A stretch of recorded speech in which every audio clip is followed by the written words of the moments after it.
Assalamualaikum warahmatullahi wabarakatuh. Saya Nur Atira binti Rahmat Ibrahim Azhar akan membentangkan tentang tajuk konsep kematian menurut Zoroastrian ataupun agama Majusi. Pertama kita masuk kepada pengenalan kematian. Apakah yang dikatakan sebagai kematian? Kematian ini merupakan pengakhiran kehidupan dunia di mana kematian ini akan berlaku tepat pada waktunya. Ia tidak akan berlaku cepat ataupun lambat. Dan kematian juga merupakan salah satu fakta biologi yang terbagi kepada dua dimensi, iaitu sosial dan juga psikologi. Dari segi sosialnya, ia tertumpu kepada perbuatan, pengurusan sebelum kematian dan juga selepas kematian serta proses kematian. Manakala dari segi psikologinya, ia tertumpu kepada perbezaan psikologi setiap individu yang bakal mengalami kematian ataupun individu yang persekitarannya dapat jenazah ataupun mayat. Seterusnya, kematian juga merupakan salah satu hukum alam yang pasti akan dialami oleh setiap kehidupan di dunia ini. Maksudnya, setiap makhluk di dunia ini akan mengalami kematian dan tidak ada satu makhluk pun yang akan terlepas daripada kematian. Seperti mana firman Allah Subhanahu Wa Taala, kullu nafsin za'iqatul maut, setiap yang bernyawa pasti akan mengalami kematian. Seterusnya kita masuk kepada konsep kematian menurut Zoroastrian. Menurut Mazdin, kematian didefinisikan sebagai jalan menuju ke alam lain, di mana kepercayaan penganut Zoroaster terhadap kewujudan roh merupakan salah satu entiti yang kekal abadi berkembang, di mana roh mereka tidak akan mati dan akan menjelma semula ke alam dunia mati dalam bentuk yang lain. Maksudnya roh dia pun tidak akan menjelma dalam bentuk manusia seperti sedia kala. Seterusnya, mereka juga menganggap kematian ni merupakan salah satu perkara yang kotor, seperti mana yang termaktub dalam Undang-Undang Kemurnian Zoroaster. Mereka melarang pertemuan di antara kehidupan dan juga kematian. Hal ini adalah kerana benda yang mati, benda ataupun mayat akan memberi pencemaran kepada kehidupan alam yang dianggap sebagai satu perkara yang suci, seperti tanah, api, air dan sebagainya. Seterusnya kita masuk kepada asal-usul ritual pengebumian. Ritual kematian Zoroastrian berusia 3000 tahun menjadi asas kajian agama dalam mengkaji perbezaan kaedah pengebumian. Seterusnya, Manfred Hunter mengatakan bahawa penemuan pengebumian seluruh badan di kubur batu dan gua batu serta pendedahan mayat di kawasan terpencil bermula pada kedatangan Islam di Menara Keningan atau di Dahma di Iran, di mana maksud Dahma dan juga Menara Keheningan ni merupakan salah satu tempat di mana mereka melakukan pendedahan ataupun ritual pengebumian ni lah, pengebumian mayat. Seterusnya, Herodotus telah menukilkan dalam buku beliau, iaitu The Book of Herodotus, di mana dalam buku beliau banyak menceritakan mengenai aktiviti-aktiviti yang dilakukan oleh Zoroastrian, di mana dalam buku tersebut beliau menyatakan bahawa upacara pendedahan mayat kali pertama telah dibuktikan pada abad pertengahan yang kelima, di mana ia berlaku dalam lingkungan adat orang Iran di Anatolia. Seterusnya, Carmen Daruvala mengatakan bahawa pada abad yang ke-20, Dahma ni mengalami kemerosotan dalam penggunaannya, terutama di kawasan pertempatan bandar, dan mereka menggantikan upacara tersebut dengan menguburkan mayat di kawasan tanah perkuburan. Menguburkan mayat di sini bukanlah seperti mana orang Islam menguburkan mayat, tapi Zoroastrian menguburkan mayat mereka tanpa membiarkan mayat itu bersentuhan dengan tanah. Hal ini adalah kerana mereka masih berpegang dengan undang-undang kemurnian yang menjelaskan bahawa pertumbungan di antara kehidupan dan juga kematian adalah dilarang sama sekali. Hal ini adalah untuk mengelakkan pencemaran berlaku. Seterusnya kita masuk kepada ritual kematian Zoroastrian. Seperti mana yang kita telah ceritakan tadi, prinsip ritual kematian undang-undang kemurnian Zoroastrian menyatakan bahawa pertembungan di antara kehidupan dan juga kematian adalah dilarang. Seterusnya, terdapat dua objektif ritual kematian Zoroastrian, iaitu mengasingkan tempat mayat dan juga membinasakan mayat dengan kadar yang segera. Baik, mayat Zoroastrian ni akan diasingkan kepada 3 kategori, iaitu lelaki, perempuan dan juga kanak-kanak. Baik, apabila berlaku kematian penganut Zoroastrian, mayat akan diletakkan di dalam rumah, di salah satu ruang dalam rumah selama 3 hari sebelum mereka membawa mayat tersebut ke Dharma pada hari yang keempat. Okey, seterusnya peringkat yang kedua, mayat penganut Zoroaster akan dibawa ke Dharma, akan diusung oleh 2 orang pembawa mayat yang dikenali sebagai ataupun digelar sebagai Nasu Salar, 2 orang saja. Okey, dan mayat akan ditidurkan di atas menara Dharma dan dibiarkan tanpa surat benang pun, supaya dimakan oleh burung-burung ataupun anjing.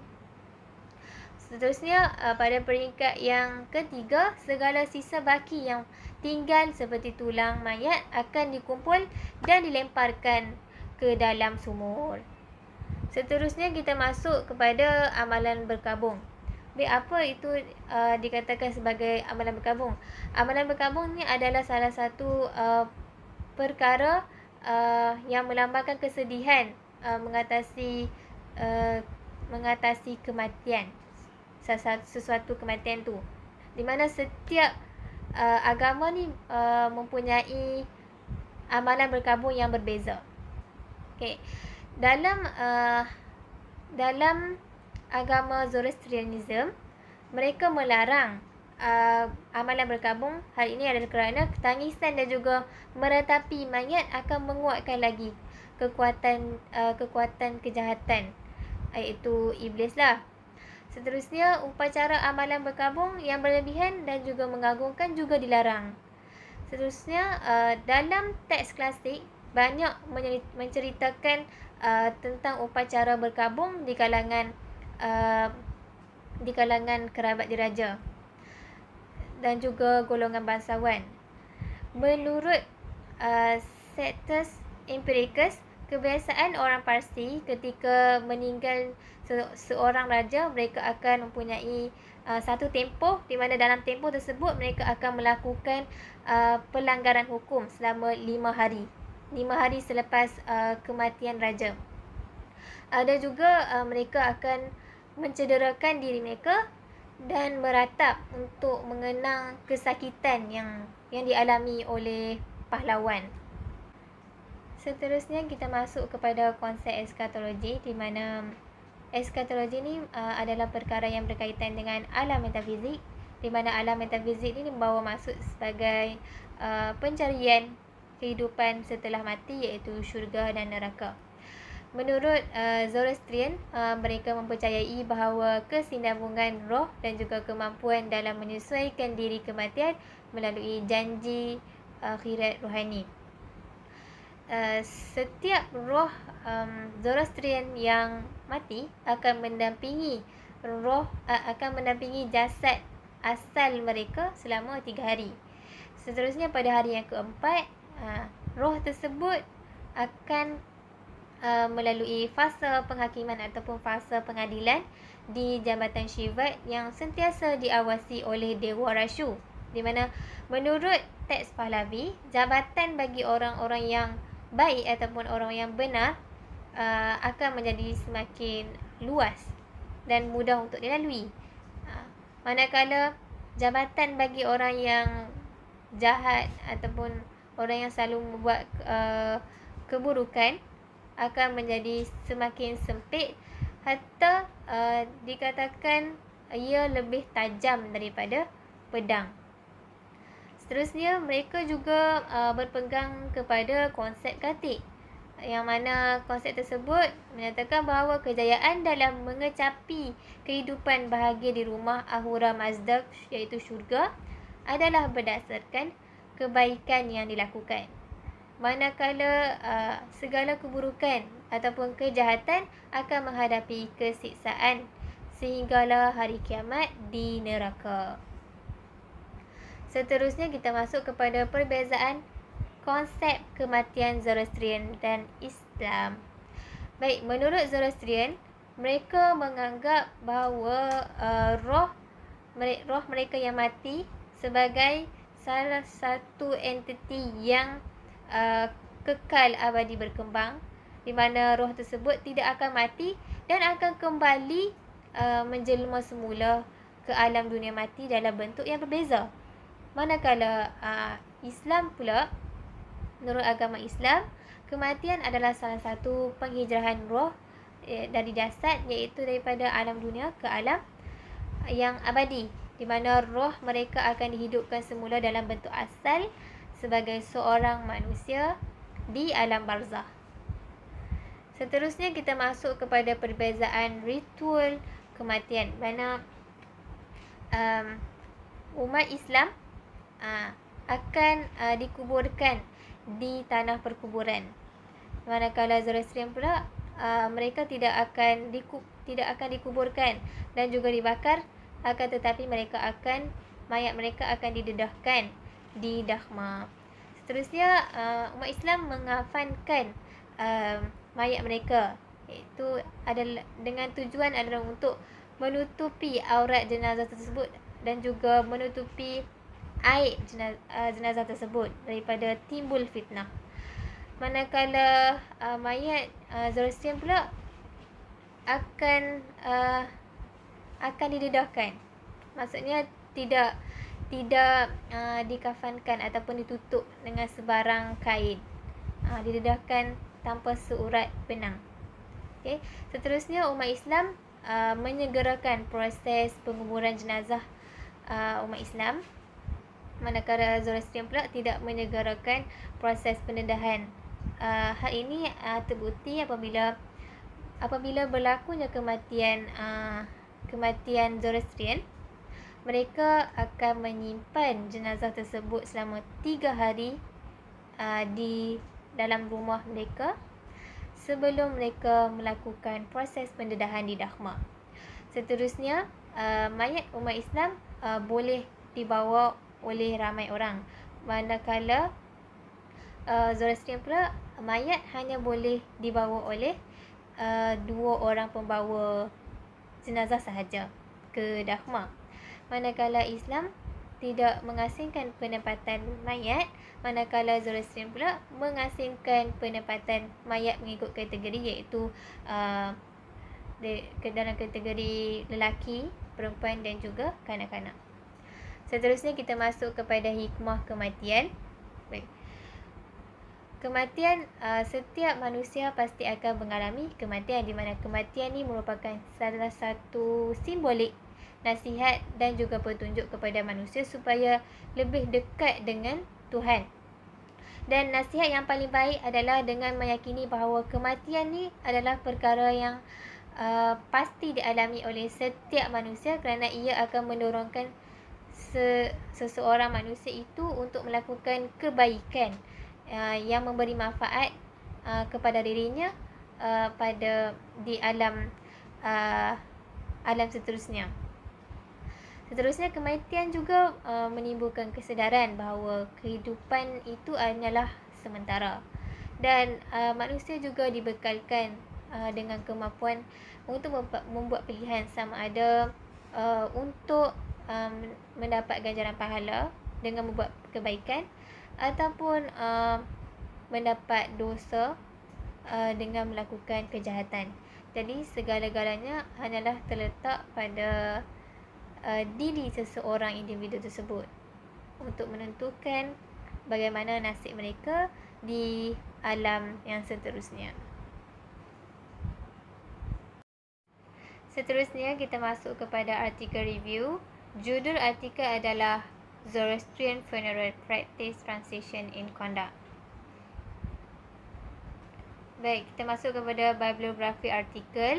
Nama pengarang artikel ni adalah Anton Zaikov dan judul artikel adalah Zoroastrian Funeral Practice Translation in Conduct. Dan artikel ni diambil daripada buku Trend of Continuity Zoroastrian Life and Culture. Tempat penerbitan adalah Contributor Parser Foundation, Pusat Seni Nasional Indira Gandhi. Dan tahun penerbitannya adalah 2016 dan artikel ni mengandungi 19 muka surat. Seterusnya kita masuk kepada pengenalan penulis.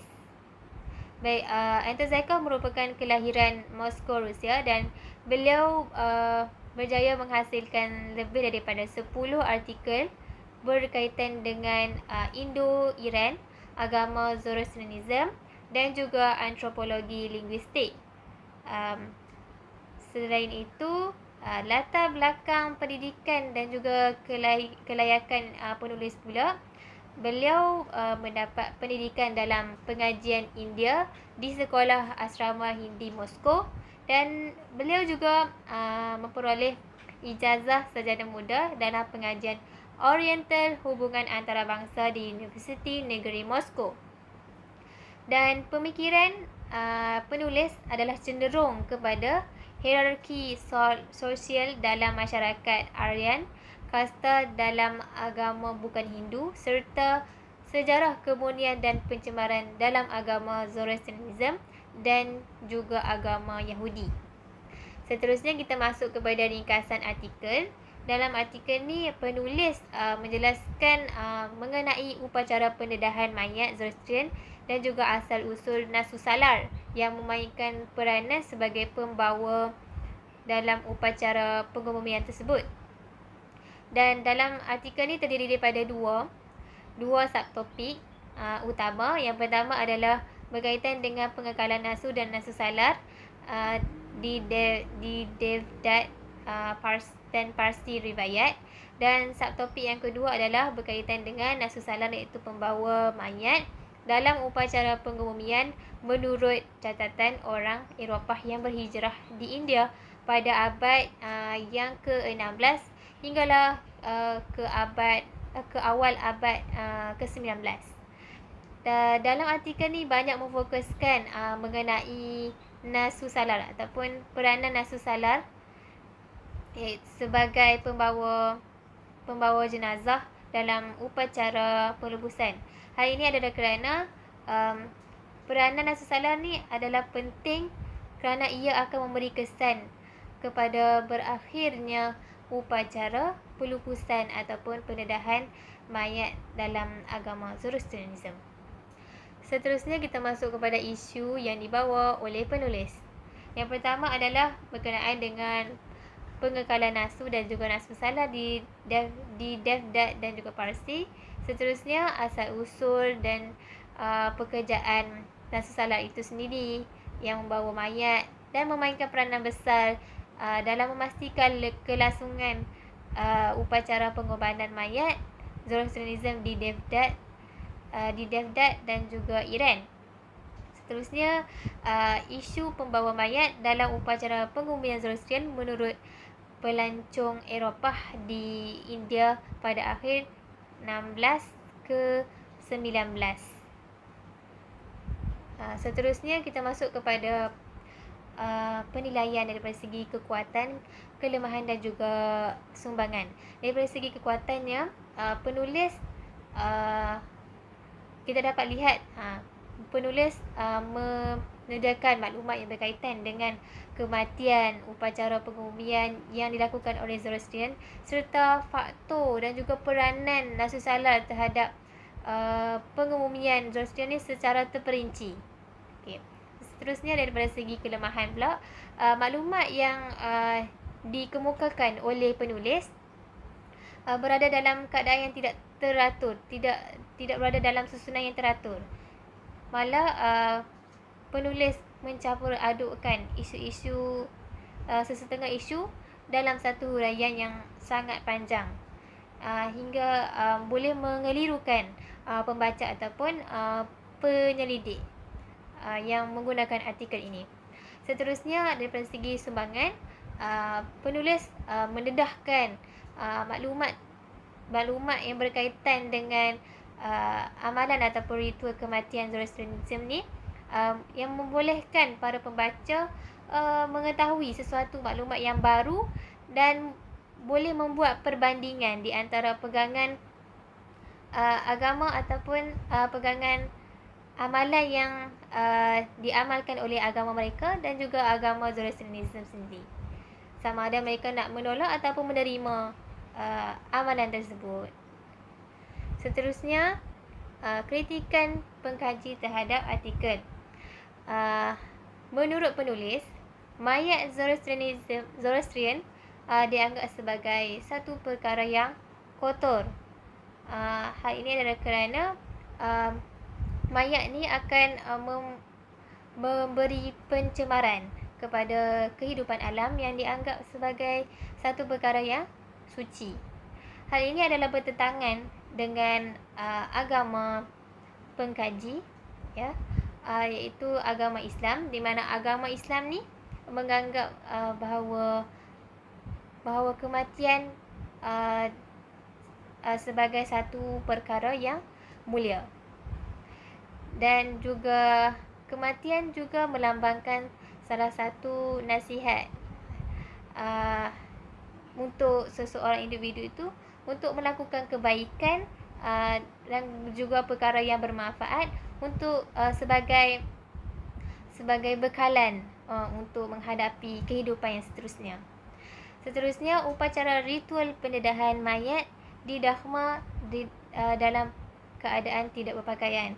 Hal ini sangat bertentangan dengan agama ataupun kepercayaan pengkaji, iaitu agama Islam. Hal ini kerana agama Islam tidak membiarkan mayat umat Islam terdedah tanpa sebarang pakaian, akan tetapi mayat umat Islam akan dikafankan dengan tujuan untuk menutup aurat dan juga menutup aib jenazah tersebut daripada timbulnya fitnah. Sekian sahaja daripada saya. Sekian, terima kasih. Assalamualaikum warahmatullahi wabarakatuh.